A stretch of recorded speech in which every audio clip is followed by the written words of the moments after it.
روى مسلم عن أبي هريرة رضي الله عنه عن النبي صلى الله عليه وسلم قال: من صلى صلاة لم يقرأ فيها بأم القرآن فهي خداج 3 غير تمام.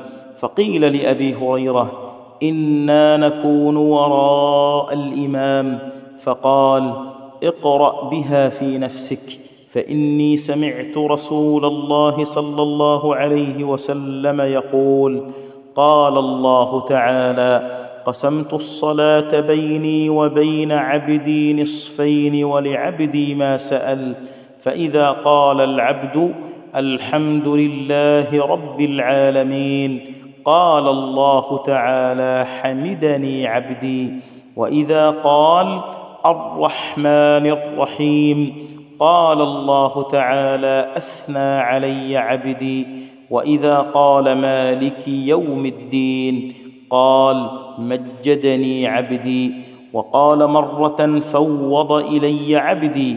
فإذا قال: إياك نعبد وإياك نستعين، قال: هذا بيني وبين عبدي ولعبدي ما سأل.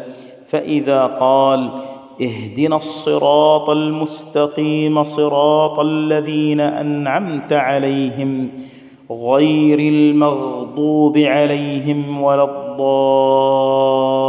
الضالين، قال: هذا لعبدي ولعبدي ما سأل.